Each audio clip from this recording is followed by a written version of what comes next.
Gilruth, the Pisa report is out. Is it good enough? No, it's not good enough, but I think the Pisa report for Scotland maintains where we currently sit in terms of our performance. Our performance on reading, for example, is above the OECD average, and in relation to maths and science, it sits around about those comparator OECD countries. So we haven't dropped in that respect, but the overall trajectory is a downward one for all countries within the OECD more broadly. And as the OECD have identified, the pandemic has largely played a huge impact in relation to the output.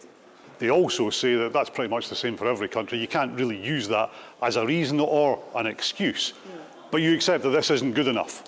You can't use it as a reason or excuse. I do accept that. I think it's not good enough, and we need to work with our local authorities in relation to improvement. It is just one data set, though. Work with the local government, yeah, but do you have to do more? Do you have to improve things? Yes, absolutely, and I accept my responsibility in that. Well, next week, for example, I will give an update to Parliament setting out the steps that we will take in government to respond to the Pisa data.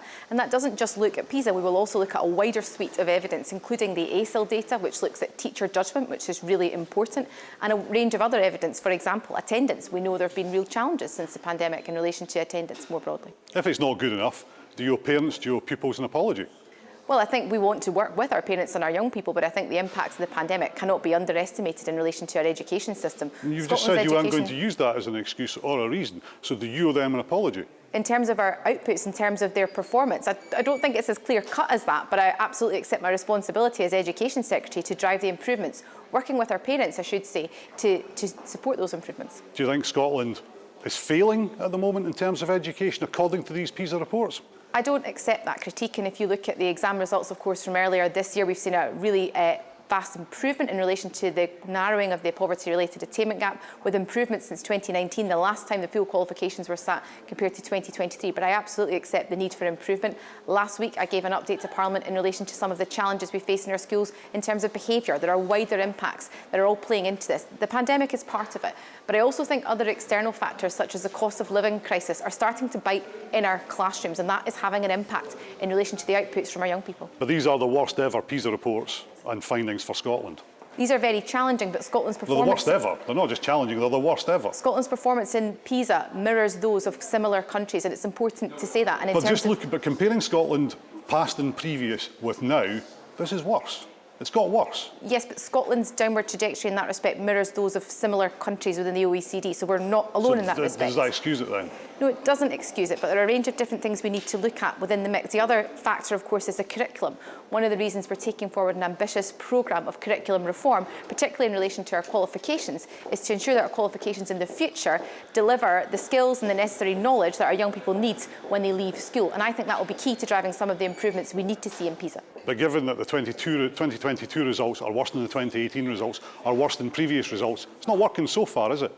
Well, I think between 2018 and 2022, we all accept there was a global pandemic which has disrupted progress. And if you take in the previous ones as well, as I say, these are the worst. They're extremely challenging. I don't shy away from that challenge. All I would say, Colin, is that there are a number of external factors that schools are also responding to. So it's important we work with schools. And PISA is one data set. There are other data sets we should consider in the mix as well. That includes things like the ASIL data, which is teacher judgment. I really trust Scotland's teachers to deliver on the improvements we need to see in our schools. And they actually have to be part of responding to some of the challenge here too. So if these figures aren't good enough, what would be good enough? Well, what are you aiming for? Well, I'm not going to put an arbitrary statistic on it, Colin. Obviously, I would like to see improvements across the board, and I'll set out some of my expectations to that end next week in Parliament. So how will we judge you on it then? Well, you will judge us on the improvements within the next Pisa set. But so what kind of improvement are you looking for? You've gone down, what, 18, I think it is, in maths or science? You've gone down about 10. I mean, can you get back up? Can you get back up to previous levels? Can you get back up to pre-curriculum for excellence levels? I think we can, and I want to work with the OECD. Quickly?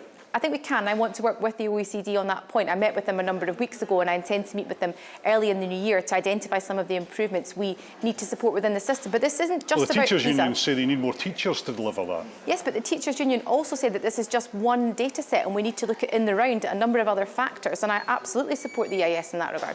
But they also say they need more teachers to actually deliver the improvements in education that you say you want to, that you want to get these PISA results up. we have record numbers of teachers in Scotland schools at the current time. But I accept the critique from the EIS in that regard. We need to have quality teaching in our schools, supporting our children and young people. That's one of the reasons why, of course, I launched a number of weeks ago now the creation of a centre for teaching excellence to help support quality pedagogy in our classrooms. It must be disappointing that Scotland's fallen behind England, Northern Ireland in maths and science as well. Well, for some we've fallen behind, but for others we're above other parts of the United Kingdom. Reading, yes, but in the other two you haven't. You're behind them.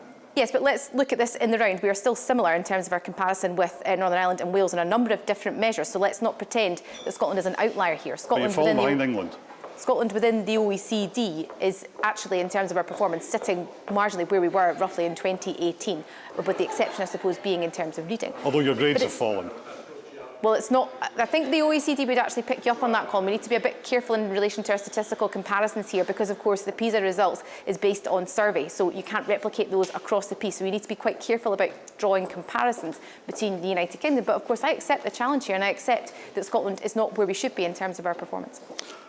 Do you accept Pisa, the OECD analysis that basically these results show that it's hitting the poorest hardest? Yes, I think there's a level of challenge that I would accept in that space. And actually, if you look at some of the challenge, particularly in relation to maths, that seems to be borne out by the evidence. There are a number of other statistical outputs from Pisa, of course, that sit behind the headline figures, which officials are currently looking at. We want to fully understand the rationale and the reason behind these challenges, particularly in relation to poverty and how that intersects with educational performance. I mean, they actually talk about some kids being hungry. Absolutely, and that's why, of course... In Scottish schools? Absolutely, and I have taught hungry children in Scotland schools, Colin. I know what that looks like, and that's why, of course, the SNP and government supports the most generous provision of free school meals in these islands, and I think that's hugely important. But it doesn't go far enough, clearly, if these kids are still going in hungry. Well, next week, the Deputy First Minister will give an update in the Chamber in relation to Scotland's budgetary position. I have to say, Colin, we cannot divorce the reality of what we're able to deliver in Scotland from the constitutional framework which we currently operate under. But you can give a guarantee to parents, pupils, teachers today that it will get better. It has to get better. And we cannot accept this as being the new normal. And you will be judged on that because this was the SNP's top priority, yet the PISA results suggest that it hasn't worked. Every Cabinet Secretary is judged on things like PISA or that, whether that be PISA or exam results. So I accept my responsibility in that regard.